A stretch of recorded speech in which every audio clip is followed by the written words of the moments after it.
Olá, esse é o NetSpeed Comunica e hoje vamos falar sobre a reforma tributária, impactos no ISS e ICMS. Primeiramente, vamos passar uma visão geral aqui para vocês. Primeiro ponto é a Lei Complementar de número 214/2025. Em 16 de janeiro, pessoal, de 2025, agora recente, essa lei ela foi publicada para instituir uma nova visão, um novo desenho tributário sobre o consumo no nosso país, pessoal. E dentro dessa lei vai estar lá o IVA dual, IBS e CBS. Bom, o novo imposto CBS, tá? É a contribuição sobre bens e serviços, vai substituir os impostos federais sobre o consumo, o que nós conhecemos, lá como PIS e COFINS. Pessoal, a principal mudança para o ICMS e o ISS vai ser a criação do IBS, que é o Imposto sobre Bens e Serviços, tá? O que é que ele vai fazer? Ele vai passar a substituir ambos esses impostos em muitos casos e também vai ser administrado pelo regime de cooperação entre os estados e municípios. Terceiro ponto é o objetivo da reforma: neutralidade, simplificação e tributação no destino. Objetivo declarado, pessoal, é uma questão que eles chamam de redução, tá, das distorções dessas apurações e também vai acabar de maneira gradual com a guerra fiscal e tributar no destino. Ou seja, um imposto que é arrecadado onde o bem e o serviço, ele vai ser onde esses bens e serviços são consumidos, ok? E não mais onde ele é produzido. Bom, e o quarto ponto é quem precisa acompanhar. Lógico, os contadores, fiscais, RP e prefeituras, pessoal. Essa transição ela vai alterar as rotinas, a gente sabe, vai alterar nossas rotinas do escritório de contabilidade. As parametrizações dos RPs vão ter que modificar e as regras de emissão de nota fiscal também. E em breve nós vamos lançar um comunica também falando sobre essas novas regras, tá bom? O imposto, basicamente, pessoal, vai precisar de uma coordenação entre as secretarias estaduais e de prefeituras para que ele seja efetivado, ok? Então, por isso, os contadores das áreas fiscais, eles devem sim liderar essa adaptação. Bom, pessoal, o que é que muda para o ICMS? Primeiramente, a substituição parcial pelo IBS, tá? Alocação entre estado e município. Como assim? O ICMS, tal como a gente conhece, tal como conhecemos, ele vai ter a sua base, basicamente, pessoal, reestruturada na medida em que o IBS assumir a tributação sobre a circulação e serviços de transporte e comunicação. Depois, a arrecadação no destino, tá? Vai afetar, lógico, a cadeia logística. Então, a receita ela vai ser creditada entre o ente de destino conforme as regras de partilha. Então, tributar no destino vai impactar, logicamente, as decisões logísticas e localizações de centros de distribuição. Então, estados com maior consumo provavelmente vão tender a arrecadar mais e isso vai diminuir a vantagem de incentivo fiscal de maneira agressiva, ok? Terceiro ponto, o fim ou redução dos incentivos estaduais com a guerra fiscal. Então, esses incentivos concedidos até a transição exigirão para todos nós muita atenção. Por quê? Porque alguns programas, pessoal, vão ser compensados de maneira temporária e outros serão progressivamente extintos, tá bom? Alterando a questão da atratividade regional para alguns investimentos, como a gente já conhece.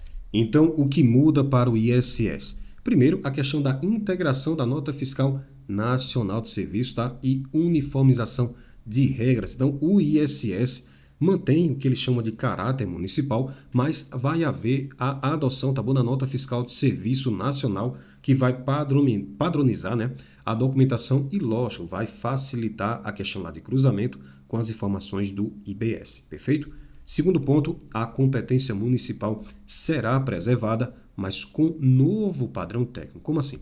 A Receita ela vai recomendar a adesão dos municípios ao que ele chama de padrão nacional, isso até outubro de 2025 e a obrigatoriedade a partir de janeiro de 2026. Pessoal, apesar da competência municipal ela seguir, tá bom, o formato de escrituração e os campos padronizados lá do IBS e do CBS vai reduzir o que eles chamam de divergências entre os municípios e também simplificar o compliance para prestadores de serviços que atuam em várias cidades diferentes. Perfeito? Terceiro ponto é que o impacto em serviços digitalizados, haverá um impacto em serviços digitalizados e de marketplace. Lógico, como vai ter uma uniformização simplificada, lógico, vai facilitar as questões de controle, né, de receitas e retenções, vai tornar de certa forma obrigatório todo mundo, até os RPs, também se ajustar a essas plataformas, tá bom? Então quem trabalha com esses serviços digitalizados e de marketplace vão ter que se ajustar com os RPs e as plataformas que eles vão utilizar para venda desses produtos ou serviços. E agora a transição e regras temporárias. Primeira coisa, pessoal, o calendário de transição e regras de crédito. Como é que vai funcionar? Bom, a lei ela vai prever um mecanismo de transição justamente para não ter aquele choque, tá, de arrecadação. Vai haver sim regras de créditos, tá bom? Então não se preocupe. Créditos e compensações para tudo que tiver em curso, tá? E os cronogramas para implantação vão ser todos eles de maneira gradual, não se preocupe. Depois, os acordos para proteger a arrecadação local no curto prazo. Então, os estados e municípios eles vão negociar instrumentos temporários para proteger essas receitas locais, fundos de compensação, tá? Cláusulas de manutenção de arrecadação, por X anos. Então não se preocupa também, os estados e municípios com certeza eles vão negociar essas instrumentações, tá bom? E por fim, há uma possibilidade de judicialização e acordos interestaduais. Claro, existe essa expectativa até porque, pessoal, toda mudança, né, profunda em regras de arrecadação costuma gerar muitas disputas judiciais e, lógico, a gente sabe que existem várias interpretações que acabam sendo divergentes. Então, para isso, o que vai acontecer? Eles vão recomendar mapear os riscos e preparar as questões de defesas administrativas. Cada estado vai ler, vai ver toda a questão de possibilidades, tá bom? Para entrar em acordos, perfeito? Então, isso vai acontecer mais cedo ou mais tarde. Vamos agora passar por exemplos mais práticos, tá? Primeiro, venda interestadual de mercadoria antes e após a reforma. Como é que vai ser esse repasse no destino? Bom, imagine o seguinte, pessoal. A venda interestadual, tá, de uma empresa é uma fábrica, né? Ela está lá no estado A, ok? Então, a venda para o consumidor lá no estado B. Antes, o ICMS ele poderia ser cobrado na origem com benefícios. Após a reforma, acaba que o IBS ele é devido no destino, ou seja, no estado B, tá? Exemplo, uma venda lá no valor de R$100. Basicamente, a alíquota de IBS, uma alíquota hipotética de 12%, a arrecadação vai para o destino. Então, esses 12% dessa arrecadação vão para o estado de destino e não de origem. Segundo ponto, a prestação de serviço para vários municípios com notas fiscais nacionais.